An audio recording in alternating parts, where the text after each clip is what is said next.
ஆண்டிக்குடி மலையில்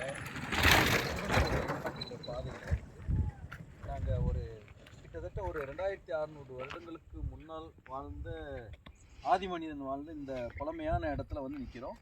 ஆதிமனிதனால் உருவாக்கப்பட்டு இந்த கற்களால் கட்டப்பட்ட இந்த இடம் பார்த்தீங்க அப்படின்னா, இந்த பனி சூழ்ந்த இந்த இடத்துல, குளிர்ச்சியான இந்த இடத்துல, நல்ல குளிர் எங்களாலே தாங்க முடியல. அப்படிப்பட்ட இந்த இடத்துல பார்த்தீங்க அப்படின்னா, இந்த கற்கள்லாம் எப்படி சூடாக இருக்குது.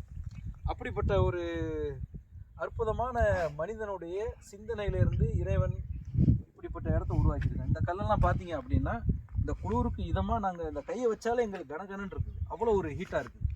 அப்போ இந்த இடத்த எப்படி இப்படிப்பட்ட கற்களை உருவாக்கி இந்த ஆதி மனிதன் இந்த மாதிரி விஷயங்களை தேர்ந்தெடுத்து இந்த இடத்த என்ன சொல்கிறது உருவாக்கியிருப்பாங்க அப்படின்னு சொல்லி நம்ம சிந்திக்க வேண்டிய ஒரு விஷயமா இருக்குது. அந்த காலத்தில் ஒரு விஞ்ஞான ரீதியான எந்த ஒரு இதுவுமே இல்லை. ஆனால் 2600 வருஷத்துக்கு முன்னால் பாருங்கள், அரசாங்கத்தால் அச்சிடப்பட்ட இந்த பதிவு பாருங்கள். 2600 ஆண்டுகளுக்கு முன்பு குடியிருந்த ஆதி மனிதர்கள் குடியிருப்பு. இந்த இடத்தையும் வந்து பார்த்தீங்கன்னா தெரியும், ஒரு மனிதன் படுக்கிற அளவுக்கு தான் அந்த மாதிரி பண்ணி வச்சுருக்காங்க. ஆனால் இந்த கற்கள்லாம் எப்படி இது பண்ணியிருக்கிறாங்கன்னு சொல்லி பாருங்களேன்.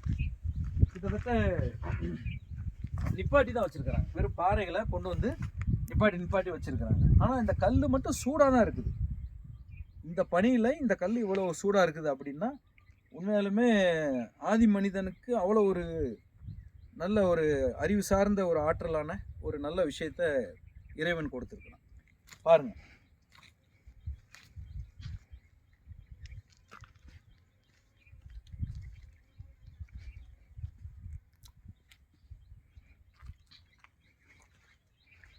இது பின்னால பகுதி, அவங்க இருந்ததுக்கு பின்னால பகுதி.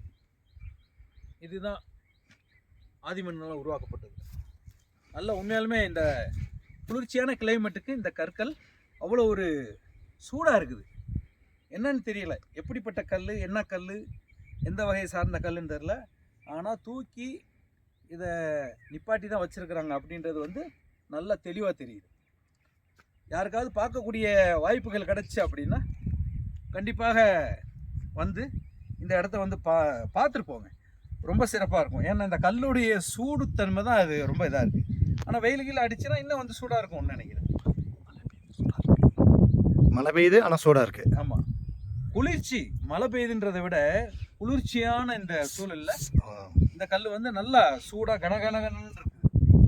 அவ்வளோ ஒரு குளிர்ச்சி தாங்கக்கூடிய தன்மையில் இருக்குது. அப்படி தான் இந்த கல்லை உருவாக்கியிருக்காங்க. ஆனால் என்ன கல்லுன்றது தெரியலை.